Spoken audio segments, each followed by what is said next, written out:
गोंदिया जिले के चोपा वाघाई महाविद्यालय में श्री गणेश ग्रामीण शिक्षण संस्था द्वारा क्राफ्ट महोत्सव द्वारा 3 दिवसीय हस्तकला कारागिर प्रशिक्षण शिविर का आयोजन किया गया। समारोह का उद्घाटन अवधूत ठाकुर ने किया। आयोजन में कपड़े पर पेंटिंग, एम्ब्रॉयडरी, बाम्बू आर्ट, हस्तशिल्प, कारागिरों को रोजगार आदि विषयों पर मार्गदर्शन किया गया। अतिथियों ने संबोधन कर पुरस्कार प्रदान किए। कार्यक्रम के अध्यक्ष के स्थान पर प्राचार्य प्रकाश धोते उपस्थित थे व प्रमुख अतिथि विजय बहेकार, केशव चौहान, जगदीश भैसारे, नंदकिशोर साखरे आदि ने उपस्थित रहकर कार्यक्रम की शोभा बढ़ाई। एनरिच न्यूज के लिए गोंदिया से सतीश पारधी की रिपोर्ट। फार कलागुण आहेत हे आपल्या आम्हाला दिसलेलं आहे। तुम्ही फार चांगल्या प्रकारे फुलांची क्राफ्ट आणि पेंटिंगची ट्रेनिंग घेतलेली आहे। चांगल्या प्रकारे मुलांमध्ये स्फूर्त प्रतिसाद मिळालेला आहे। धोटे सरांचे मी अभिनंदन करतो की त्यांनी ही संधी मिळवून दिली, त्याबद्दल त्यांचे फार अभिनंदन।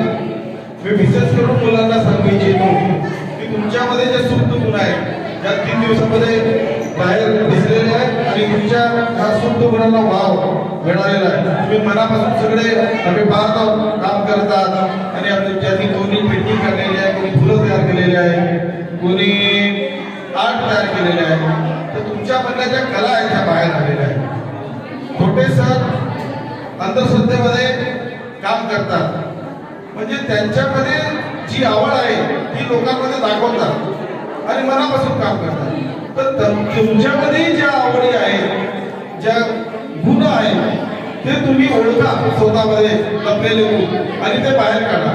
मी एक मुलगी तुमच्याबद्दल आलेली आहे जी तर तुमच्यामध्ये जे गुण आहेत त्या गुणामुळे तुम्ही स्वयंप्रकाशित होतात आणि ते तुम्ही बाहेर आणून जगामध्ये आपलं नाव लौकिक करून स्वयंप्रकाशित व्हा, मी एवढंच बोलतो। आणि मी आपण त्या संख्येत खूप चीज केला आहे। आपल्या जे सुप्त गुण आहे त्या कार्यक्रमाद्वारे त्याची सगळा प्रसिद्धी आली आहे।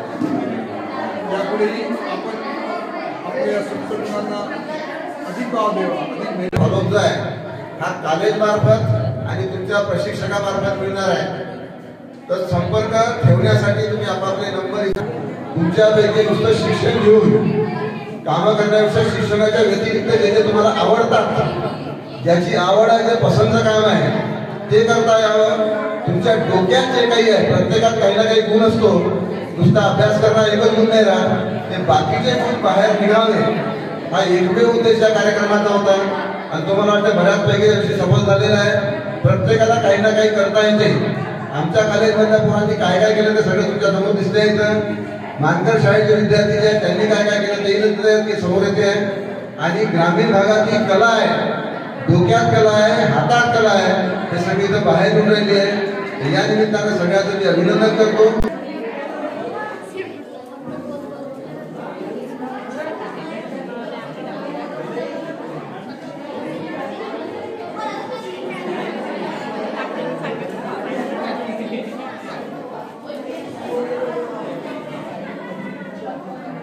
ऐसी ही खबरों के लिए हमारे चैनल को सब्सक्राइब करें और बेल आइकन दबाना ना भूलें। साथ ही हमारे फेसबुक और इंस्टाग्राम अकाउंट को लाइक करें।